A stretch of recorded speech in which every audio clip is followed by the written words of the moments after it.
बात करेंगे भोपाल से बड़ी खबर का, जहां पूर्व सीएम कमलनाथ का भी बयान सामने आया है। ओबीसी आरक्षण पर उन्होंने कहा है कि ओबीसी को केवल 14% आरक्षण मिलेगा। ओबीसी वर्ग के साथ अन्याय हुआ, हम इसका विरोध करेंगे। जो भी कानूनी कार्रवाई होगी वो करेंगे। सरकार ने सही तरीके से अपना पक्ष नहीं रखा है।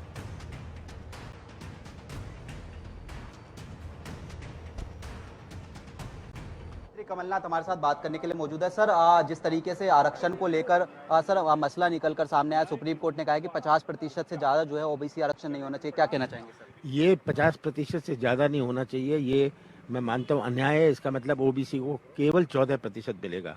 14% जब उनकी आबादी 50% से अधिक है, ये न्याय नहीं है। और भारतीय जनता पार्टी की सरकार ने सही पिछले महीनों से सही पेशी करी, सही तरह से उनको जवाब नहीं दिया। जो ट्रिपल टेस्ट की रिपोर्ट थी वो सुप्रीम कोर्ट ने रिजेक्ट करी है। तो ये अन्याय से कांग्रेस उसके खिलाफ खड़ी रहेगी। सर, सोनिया जी से मुलाकात हुई है, क्या कहना चाहेंगे? मैंने सोनिया जी से विभिन्न बातों पर चर्चा करी है। मैंने संगठन के बारे में, हमारी तैयारी विधानसभा चुनाव के बारे में, हमारे उदयपुर के सम्मेलन के बाद क्या क्या एक्शन पॉइंट्स हर प्रदेश में हैं, इसके बारे में चर्चा हुई है। बहुत बहुत शुक्रिया सर। तो ये मध्य प्रदेश के पूर्व मुख्यमंत्री थे कमलनाथ, जो जनता टीवी से आईएनएच न्यूज से खास बातचीत कर रहे थे। कैमरामैन चंचल गुप्ता के साथ स्पर्श शर्मा, आईएनएच न्यूज, दिल्ली। मध्य प्रदेश में पिछड़े वर्ग की आबादी 50% से ज्यादा है। सुप्रीम कोर्ट जजमेंट के अनुसार केवल 14% हो सकता है। ये मैं मानता हूं घोर अन्याय है और बीजेपी ने सही तरीके से पेश नहीं किया केस। पिछले जजमेंट में सुप्रीम कोर्ट ने रिजेक्ट किया था जो ट्रिपल टेस्ट कोई नई चीज नहीं है। ट्रिपल टेस्ट की बात तो महीनों से चल रही है, सालों से चल रही है। इन्होंने सही तरीके से नहीं किया। सुप्रीम कोर्ट ने स्पष्ट कहा है कि ये हम स्वीकार नहीं करते हैं। अब जो उन्होंने 50% तक सीमा तक कहा है, इसका मतलब 14% मिलेगा। ये मैं मानता हूं घोर अन्याय है। इस पर कांग्रेस विरोध करेगी। हम फिर से जो भी कानूनी कार्रवाई करनी है हम करेंगे। ज्यादा बातचीत के लिए हम बात करेंगे। हमारे साथ अध्यक्ष पिछड़ा वर्ग आयोग के जेपी धनोतिया जी जुड़ गए हैं। धनोतिया जी, बहुत बहुत स्वागत है आपका आईएनएच 24/7 पर। और जिस तरह से सुप्रीम कोर्ट में एक बड़ा फैसला सामने आया, अलग अलग प्रतिक्रियाएं सामने आ रही हैं। बीजेपी से एक तरफ कह रही है कि बड़ा ऐतिहासिक फैसला सामने आया, वहीं कांग्रेस ही कह रही है कि न्याय संगत नहीं है, सही तथ्य जो है वो पेश नहीं किए गए, सिर्फ 14% ओबीसी को आरक्षण मिलेगा। आप क्या कुछ सोचते हैं, क्या आपकी प्रतिक्रिया? देखिए श्वेता जी, वास्तविकता ये है कि मध्य प्रदेश सरकार ने शुरू से ही सर, आप हमारे साथ बने रहिए। वीडी शर्मा क्या कुछ कह रहे हैं, हम अपने दर्शकों को पहले सुना देते हैं। चुनाव में ओबीसी रिजर्वेशन के साथ चुनाव होंगे, ये केवल गर्व की बात नहीं है। हम जो कहते हैं उसके लिए हमारी सरकार, हमारा संगठन प्रयास करता है।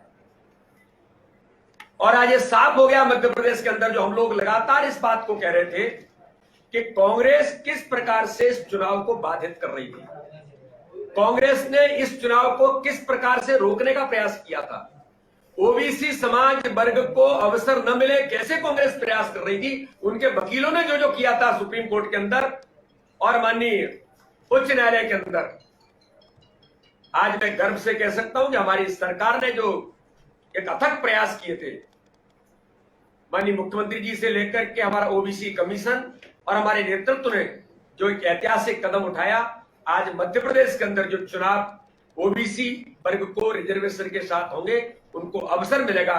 इसलिए मैं ओबीसी समाज वर्ग के अपने उन सभी कार्यकर्ताओं को ये बधाई देता हूं। मध्य प्रदेश के माननीय मुख्यमंत्री जी को बहुत बधाई देता हूं। हमारे सभी समाज वर्ग के लोग मिलकर के इस चुनाव में जो इतिहास बना है, मुझे ऐसा मानना है कि जो हम चाहते थे, हमारी सरकार ने जो प्रयास किए थे, जो संकल्प लिया था, आज माननीय सर्वोच्च न्यायालय ने अपने निर्णय के आधार पर हमारे उस संकल्प को पूरा किया कि भारतीय जनता पार्टी उस आधार पर जो माननीय सर्वोच्च न्यायालय के नॉर्म्स के तहत जो रिपोर्ट प्रस्तुत हुई, उसको माननीय सर्वोच्च न्यायालय ने स्वीकारोक्ति देकर के इस बात का उल्लेख किया है कि 50% संविधान के अंदर जो व्यवस्था है उससे ज्यादा लिमिट में न जाकर के बाकी जो रिजर्वेशन की व्यवस्था बनेगी उसके आधार पर, सामाजिक और राजनीतिक सहभागिता के आधार पर इलेक्शन कमीशन उस रिपोर्ट के आधार पर रिजर्वेशन देकर के चुनाव होंगे। मैं पुनः एक बार माननीय सर्वोच्च न्यायालय के धन्यवाद के साथ माननीय मुख्यमंत्री जी को, हमारी सरकार को, हमारे नेतृत्व को बधाई देता हूं। सर, एक कोर्ट ने जो बोला है आरक्षण जो होगा वो SC ST माइनस OBC होगा सर, उसके बाद OBC को मिलेगा। मैं यही कह रहा हूं ना कि एक ट्रिपल टेस्ट के अंदर माननीय सर्वोच्च न्यायालय ने 50% जो लिमिट है उसके आधार पर कहीं 27% से भी ज्यादा मिलेगा। 20% से ये नहीं, कहीं 27 से भी ज्यादा मिलेगा। इसके जो टेक्निकल चीजें हैं वो सारी आपके सामने मुझे लगता आएंगी। इलेक्शन कमीशन पर तैयारी करेगा, कहीं पर 27% से भी ज्यादा मिलेगा। हालांकि कहीं सामाजिक और राजनीतिक सहभागिता के आधार पर जो चीजें इसके अंतर्गत तय होंगी तो हो सकता है कहीं 27 से भी ज्यादा जाएगा, 30 भी जाएगा, कहीं 25 भी रहेगा। इस प्रकार से इसका ट्रिपल टेस्ट के आधार पर उसके नॉर्म्स जो हुए हैं, सबसे बड़ा महत्वपूर्ण फैसला यह है कि ओबीसी के रिजर्वेशन के आधार पर चुनाव होंगे। जो समाज के सबका साथ, सबका विकास और सबको लेकर चलने का जो संकल्प भारतीय जनता पार्टी की सरकार था वो पूरा हुआ है। कांग्रेस के पेट में दर्द मुझे लगता है शायद और बढ़ गया होगा कि वो जो चाहते थे कि चुनाव न हो, ओबीसी को अवसर न मिले, लेकिन भारतीय जनता पार्टी की सरकार माननीय मुख्यमंत्री जी के प्रयासों के आधार पर आज हमें गर्व है कि हम इस दिशा में सफल हुए और भारतीय जनता पार्टी की सरकार की जीत हुई। बहुत धन्यवाद। हमारे साथ जेपी धनोतिया जी जुड़े हुए हैं, अध्यक्ष हैं पिछड़ा वर्ग आयोग के। धनोतिया जी, आप सुन रहे थे जिस तरह से प्रदेश अध्यक्ष वीडी शर्मा ने भी कहा कि ऐतिहासिक कदम है और सब समाज के साथ चलना, सबका साथ सबका विकास हमारी सरकार ने पूरा किया। आप कितना सहमत हैं इनकी बातों से? भारतीय जनता पार्टी के प्रदेश अध्यक्ष आदरणीय विष्णु शर्मा जी झूठ का पुलंदा लेकर जनता के सामने थे। मुझे आश्चर्य बात करता है किस बात की जीत हुई है। जीत तो ओबीसी की हुई है, माननीय सुप्रीम कोर्ट की हुई है। सरकार का क्या हुआ है, सरकार की क्या भूमिका है इसके अंदर? सरकार ने जो रिपोर्ट पेश की थी उसको स्वीकार ही नहीं किया उन लोगों ने। माननीय उच्चतम न्यायालय ने कहा कि रिपोर्ट सही नहीं है, इसके अंदर कहाँ टेस्ट है क्या। बात यह है कि 50% तो इंदिरा साहनी का केस के अंदर बहुत पहले से है। महाराष्ट्र के अंदर भी यही डायरेक्शन दिए गए थे। सुप्रीम कोर्ट ने पहले भी कहा था 14% तो रह गया, 27% कहाँ रह गया। तो अब आप उसमें नया निकाल के रास्ता जाना चाह रहे हो। कब निकाय वार करेंगे, जहाँ एससी कम होगा वो बढ़ा देंगे, ओबीसी में ये कर देंगे, 30 हो जाएगा। 27% आरक्षण जो कमलनाथ जी ने किया था वो आपने 14% करवा दिया और अपनी पीठ सत्ता पा रहे हैं। 14% के अंदर सीमित कर दिया है। कहीं पर आप करोगे, मैनिपुलेशन करोगे, एससी का काटोगे, एसटी का काटोगे, तब थोड़ा बढ़ा पाओगे। लेकिन वास्तविकता यह है कि नियम अनुसार तो 14% पे सिमट गया है।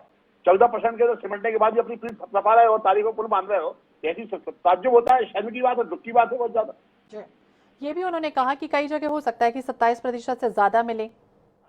मैं वही निवेदन कर रहा हूँ, 14% मिनिमम है और इसके बाद एससी कम हो जाएगा, ओबीसी कम हो जाएगा, वो एससी कम हो जाएगा, ओबीसी बढ़ा देंगे तो 27% पहुंच जाएंगे। लेकिन वास्तविकता ये है कि नियम तो 14% पे आगे बाइंडिंग हो गया।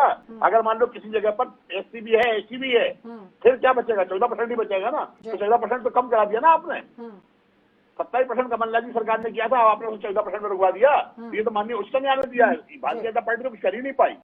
भाजपा की सरकार तो पूरी तरह खिलाफ रही है, फैल रही है, ओबीसी के साथ धोखा कर रही है, अभी को गुमराह कर रही है, क्योंकि मीडिया उनके साथ है। पत्रकारों का बढ़ा के झूठी झूठी कहानियां बढ़वा रहे हैं, पीठ दबा रहे हैं खुद की।